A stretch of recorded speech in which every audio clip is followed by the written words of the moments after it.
Esta semana, a acusação de estupro do jogador da seleção brasileira e do Paris Saint-Germain, Neymar, reacendeu o debate sobre a violência contra a mulher. Recentemente, um homem que gravou um estupro na Zona Norte, gravou e estuprou na Zona Norte de Porto Alegre, também faz parte do nosso contexto. As denúncias estão ocorrendo mais ou os casos estão em alta? Com a gente, a advogada e integrante da ONG Temis, Vanessa Ramos, e a doutora Ramos, e a doutora em comunicação, integrante do Akenda, Núcleo de Estudos em Comunicação, Gênero e Interseccionalidades, é isso? Pamela Stocker também está com a gente. Boa noite, sejam bem-vindas. E você aí de casa sabe que você pode participar do nosso debate, mandando o seu posicionamento, a sua questão, para o WhatsApp 99588-2374, 99588-2374. Bom, para a gente começar, o técnico da seleção brasileira, o Tite, o pai do jogador e outras figuras trataram de blindar o atleta que está em preparação para a Copa América, que começa agora, em seguida.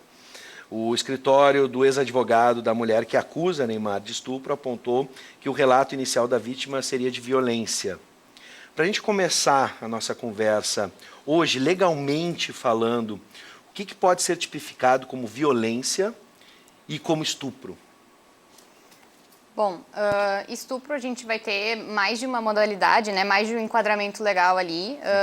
No caso do Neymar e dessa mulher especificamente, seria o que está lá no artigo 213, que seria então constranger alguém, daí lá no artigo diz, mediante violência ou grave ameaça, a praticar ou permitir que pratique de alguma forma um ato sexual, então não necessariamente uma penetração mesmo, mas qualquer ato libidinoso, que é o que está na lei, ou então, enfim, estupro de vulnerável, que é quando é uma pessoa que é menor de 14 anos, ou então uma pessoa que não tem o discernimento ali para dar o seu consentimento, que é o que aconteceu no caso do estupro na Baltazar, ali na Zona Norte de Porto Alegre.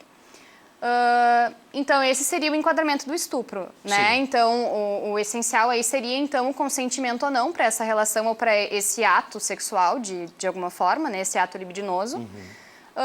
E violência, enfim, a gente tem os mais diversos tipos de violência, E se a gente for falar só de violência contra a mulher, a gente tem, inclusive, a Lei Maria da Penha, que é uma lei que foi feita só pensando, na violência de gênero contra a mulher.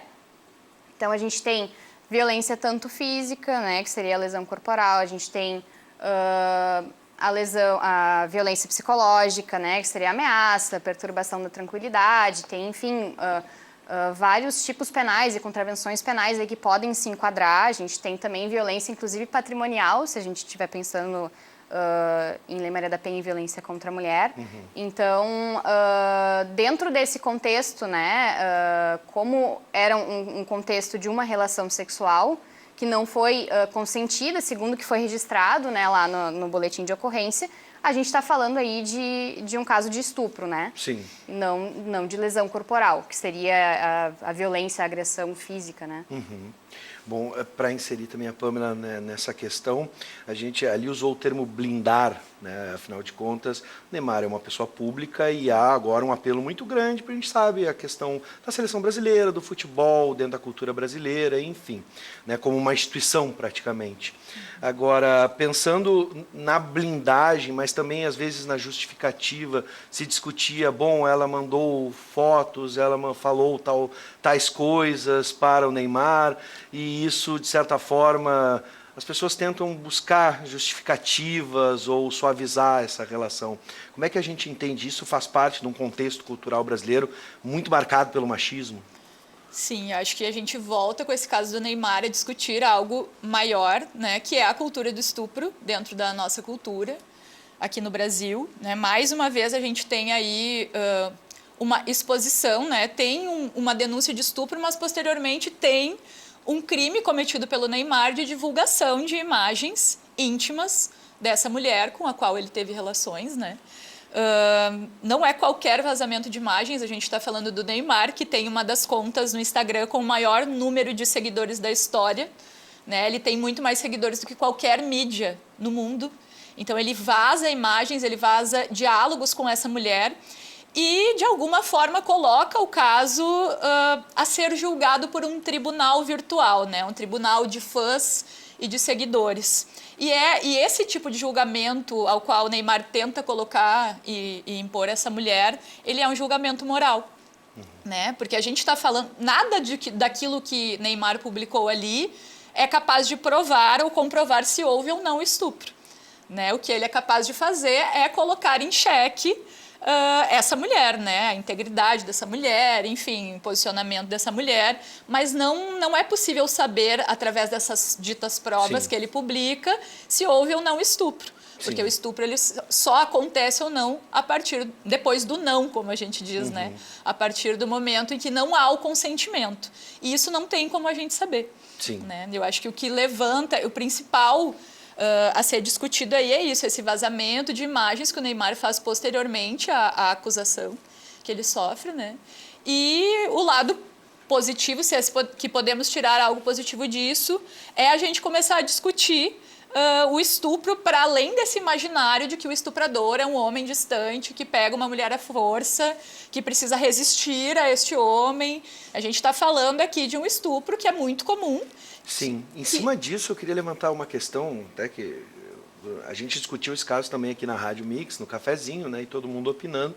E, em um determinado momento, se constrói a narrativa de que ela, por mandar essas mensagens, por ter aceitado ir até Paris, enfim, de que a coisa já é consensual nesse sentido.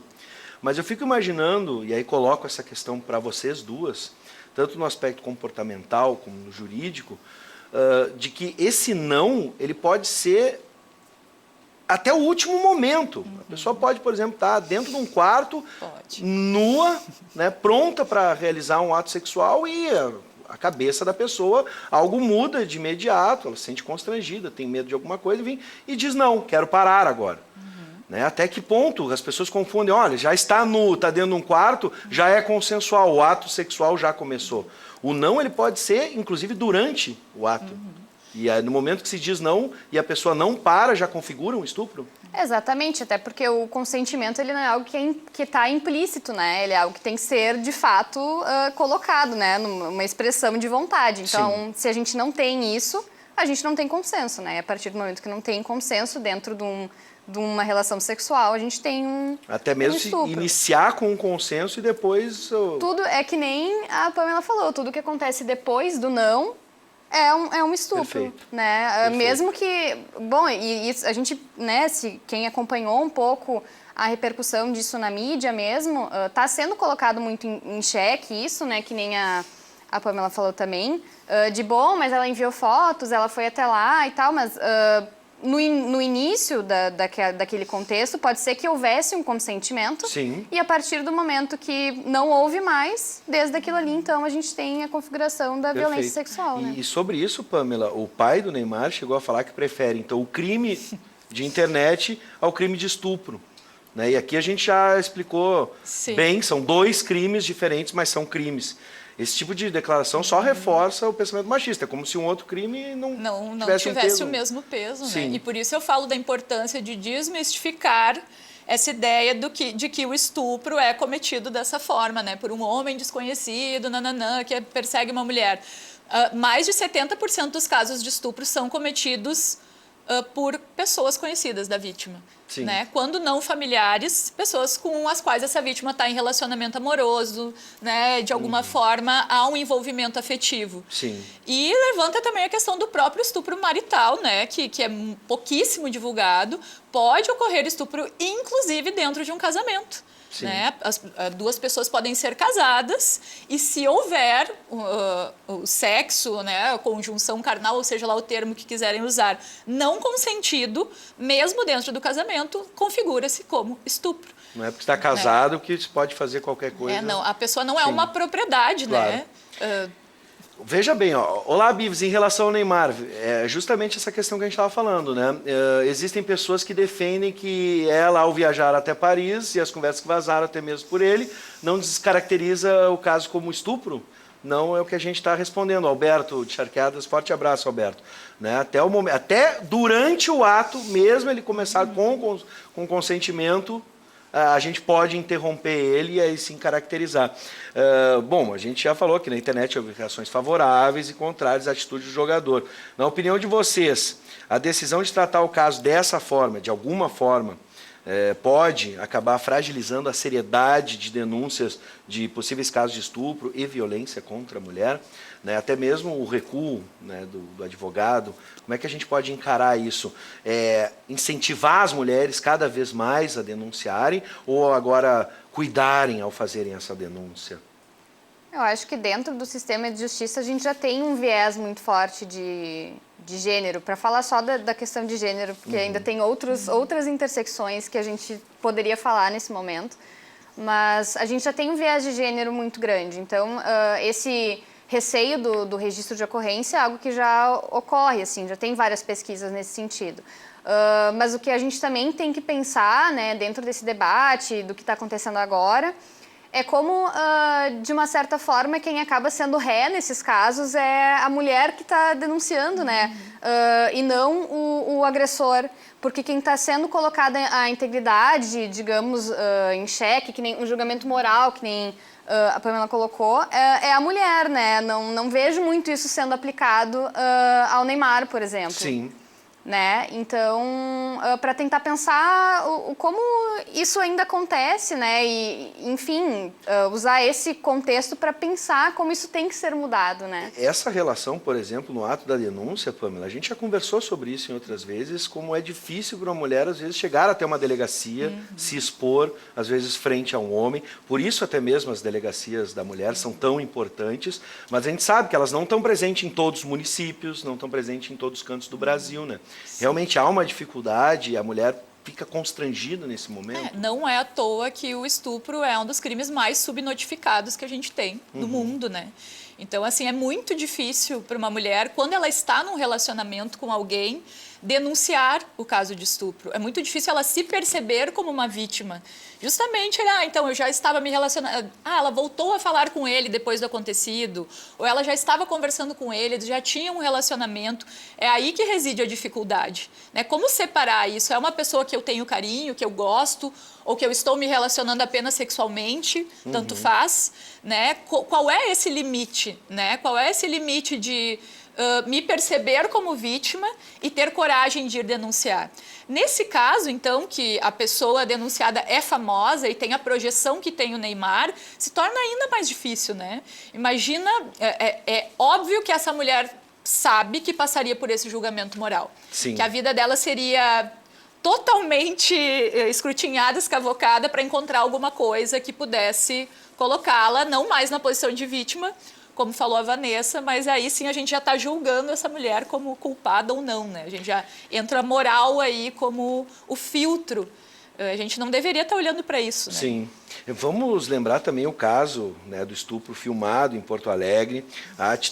Essa atitude ainda demonstra, né, demonstra ainda que há muito a se evoluir, tanto em relação às leis de violência, a gente poder entender todos os tipos de violência contra a mulher, quanto à questão comportamental dos homens e a própria questão, aqui vou colocar também o ser humano, né, que hoje, por exemplo, compartilha, né, vídeos sem refletir sobre o que está fazendo, né? Aquele vídeo, tanto que o homem que compartilhou, quanto aqueles que compartilharam entre todas as redes sociais, como é que a gente pode entender, até mesmo quem compartilha esse tipo de vídeo? Hoje a lei também chega nessas pessoas que compartilham, não só quem produziu o vídeo? A gente tem lá o artigo 218C, foi um tipo penal que foi criado em 2018 justamente, né, para esse tipo de veiculação de imagem ou vídeo, enfim, que tivesse tanto cena de sexo consensual, quanto cenas de estupro, ou então de nudez, enfim, pornografia, né, foi feito pensando nisso. Acho que a grande fragilidade é o rastreio, né? Nesse caso foi algo que não foi muito difícil, porque no caso específico da Baltazar, a pessoa que filmou e cometeu ali o estupro foi a mesma que ligou para a polícia para avisar que o carro estava parado no meio da via, então foi uma identificação muito fácil, né? A nível de compartilhamento, acho que isso se torna um pouco mais difícil, né? Sim. Mas a gente tem o tipo penal, né, lá, que é pensado justamente para isso. É apreendido o celular, por exemplo, para No caso dele, eu sei que foi, né? Foi apreendido o celular Porque e daí daí agora vai ser sim. apurado. Apesar de ter ficado muito claro que ele realmente cometeu ali Sim. o estupro e que ele filmou e compartilhou esse vídeo, né? Ainda Sim. tem outras coisas a mais para serem apuradas, né? Bom, Pamela, além das formas que a gente já conhece de violência contra a mulher, essa especialmente no ambiente virtual, tem outra relação que eu estou lembrando agora, né? Por exemplo, a vingança, né? Tu disseste ali que o estupro pode acontecer até mesmo numa relação entre marido e mulher, e, por exemplo, ex-namorados, ex-maridos, que acabam se vingando compartilhando vídeos íntimos ou fotos íntimas. Esse é um outro tipo de violência, uma forma de violência nova que a gente tem hoje, né? Com certeza é uma segunda violência que é cometida aí a partir... Porque se nós formos olhar tanto o caso da Baltazar como o caso do Neymar, caso os estupros, então, tenham acontecido, houve uma primeira violência e uma segunda quando essas imagens são compartilhadas, né? Quando a identidade dessa vítima é vazada e ela é colocada na arena e sofre esse julgamento moral que a gente estava falando antes. Sim. E nós sabemos que os pesos e as medidas são diferentes, né? E isso é resultado dessa cultura do estupro e desse machismo estrutural que a gente vinha falando lá no início. Ninguém está colocando em xeque o Neymar ter convidado uma desconhecida para vir pagar as passagens para uma desconhecida vir ter uma relação sexual com ele. Ninguém coloca em xeque, né, a integridade do Neymar, ou o quão perigoso isso poderia ser para ele, ele não se valorizou, né? Vamos tentar usar todas essas frases que a gente está usando para julgar essa mulher. Será que a gente conseguiria aplicar ela também nos homens, nos quais a gente está conversando aqui, no Neymar, por exemplo? Por que o julgamento moral ele só se dá sobre a vítima, né? Agora, para encerrar, respondendo a nossa questão que a gente propôs antes, a gente tem acompanhado no estudo de cada uma de vocês uma evolução nesse aspecto, as denúncias estão ficando cada vez mais constantes, isso seria um reflexo de uma alta, né, enfim, né, ou seria a alta dessa prática, mais práticas acontecendo, crimes, ou a denúncia agora fica visível, se torna visível pela tipificação e pela exposição na mídia. Como vocês estão enxergando esse momento que a gente está vivendo? Olha, acho que não tem como saber se é necessariamente uma coisa ou outra, que as denúncias elas aumentaram, isso é realmente uma realidade, mas não tem como saber se é porque a violência aumentou ou então se porque as mulheres estão denunciando mais, né? Mas o que também hoje existe, e acho que também é importante falar, já que a gente está falando de tipo penal, de informação, né, e para também falar sobre acesso à justiça mesmo, né, nessa hora de fazer a denúncia, que existem iniciativas dos municípios, enfim, do estado e também de ONGs, né, inclusive a Temis, né, que é uma ONG que eu sou colaboradora, para, enfim, né, fazer essa disseminação dessas informações, né, como uma medida para que as mulheres saibam os direitos delas e saibam aonde ir, né, tenham essa rede de suporte, né, que vai dar todo esse suporte para esse momento, que é, além dos processos individuais psíquicos de cada mulher, né, que não são iguais, né, vai ter uma mulher que vai fazer o registro logo depois, vai ter outra que vai fazer meses, dias, anos depois, né. Além dos processos individuais, a gente também sabe que essa história ela vai ter que ser repetida várias vezes, né, dentro desses serviços. Então, é bom que a gente fale que existe uma rede especializada no atendimento à mulher, porque são olhos que são, ou deveriam ser, mais sensíveis a essa temática para trabalhar especificamente com a violência de gênero, daí seja ela sexual, física, né, ou psicológica. Dá para dizer, Pamela, que uma mulher que faz a denúncia, ela, de certa forma, está colaborando para que outras se encorajem e façam a denúncia. Com certeza. O fato dessa mulher ter denunciado uma figura como o Neymar, por exemplo, é muito sintomático, né, do momento que a gente vive dentro das discussões sobre feminino, sobre gênero, sobre os feminismos também, né, sobre cultura do estupro. Não é a primeira vez que a gente está debatendo aqui casos como esse, né? Eu lembrei agora do caso do José Maier, por exemplo, que assediou uma maquiadora, né? Isso gerou uma grande repercussão, fez inclusive a própria Rede Globo se repensar. Quem sabe a gente também possa aproveitar esse caso de denúncia para repensar o meio do futebol, que é um meio muito machista ainda, ainda, né, onde a gente ainda tem muito terreno para avançar. A gente tem aí exemplos dentro do futebol, como a gente fala na gíria, de muitos jogadores tendo passado o pano depois de cometerem violências extremas, como é o caso do próprio goleiro Bruno, se a gente for relembrar. Que foi contratado depois de todo o crime que cometeu, como se nada tivesse acontecendo. Verdade. Então, quem sabe seja o momento também dos clubes de futebol e desses jogadores se repensarem e que isso possa encorajar mais mulheres, né, a se empoderarem para fazer a denúncia, a poderem olhar para esse tipo de violência com mais coragem, né, para denunciar os seus agressores. Vanessa Ramos, Pamela Stocker, muito obrigado por aceitarem o nosso convite e que a gente possa conversar numa outra oportunidade com uma realidade um pouco diferente, né? São transformações culturais e cada um vai fazendo a sua parte para que a gente possa transformar essa cultura, especialmente essa cultura no Brasil machista. Sejam sempre bem-vindas. Obrigada. Obrigada.